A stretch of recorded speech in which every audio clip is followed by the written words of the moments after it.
Hello guys, Miss Grubb again.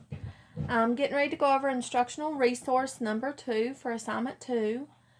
This is for the first week of April, and hopefully by now you've done assignment 1, both sides, and sent it to me or gathered it in your folder to put in the Dropbox. When you're finished with this assignment, you can put it in the Dropbox at school, or like I said, you can answer on Google Classroom. I've made a Google Forms for each one of the assignments, and I'll attach it to this assignment on there in this video. So either way that you like to answer, I will give you credit for every bit of the work you do. So the first question on this instructional resource says, the table below shows the amounts of money several classes collected for a new playground. How much more did Class 2 collect than Class 3? And who collected the most money? So class number 1, they collected $1,632. Class number 2 collected $5,985. Class number 3 collected $2,452. And class number 4 collected $1,634.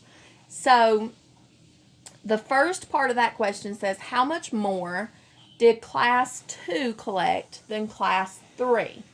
So I'm looking at my chart. Class 2 collected $5,985. And remember, these are in your packets. So if you want to look at, there's a blank instructional resource, and then there's one that has the answers on it for your parents to check with you if they're going over them with you. So you can see this too if you want to. Class number 3 that we are finding the difference of collected $2,452. I really miss you guys calling these out to me. I need some helpers. Since we're looking for how much more, that means we're looking for a difference. So it's a subtraction question.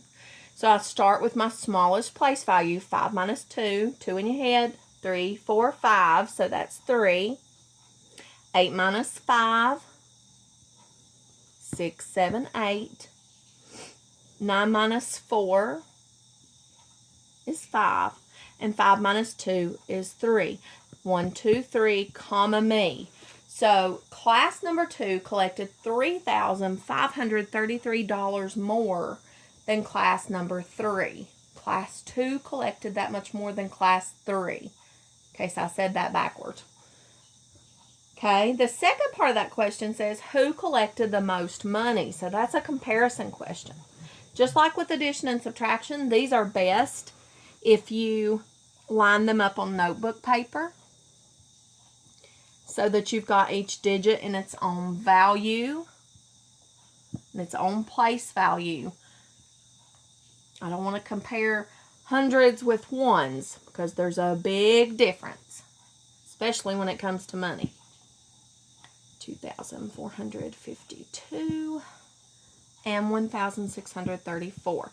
So the question says, who collected the most money? So we want to compare, and we can already tell here from the thousands place, we know that 1 is not the most and 2 is not the most, but $5,985 is the most amount of money. So when I go back to my chart, I have to look to see who collected $5,985, and that was class 2.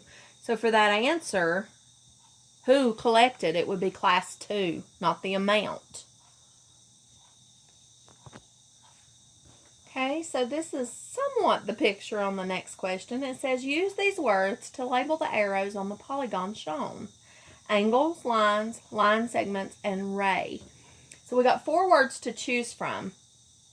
And I'm looking at a pentagon. This arrow's pointing to this space inside here. And this arrow's pointing to this here. So looking at the words I have to choose from. Angles, lines, line segments. Well, one that sticks out is a line. Remember we talked about how a line goes on forever in both directions? Because this is a polygon, those lines can't go on forever in both directions, or it wouldn't be a closed figure. So there are no lines there. In that same idea, there are no rays either because this is a closed polygon. So the only two words we have to choose from now are angles and line segments, excuse me. So to make the inside part, this is an angle. That is two line segments that have come together to a vertex. I know that's not on there, but I'm going to add that little bit of review. And that is the open space between those two line segments, the angle. This that forms a side is a line segment because it does have two endpoints. It stops at the next line segment. So that is also a line segment. So when you label those, I think in the Google Forms document, there's some multiple choice you have to choose from instead of writing it. If you're doing it on the paper, you can write it just like I did here.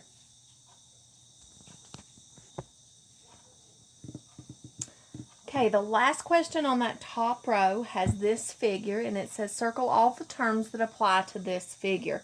So looking at this figure, it has four sides.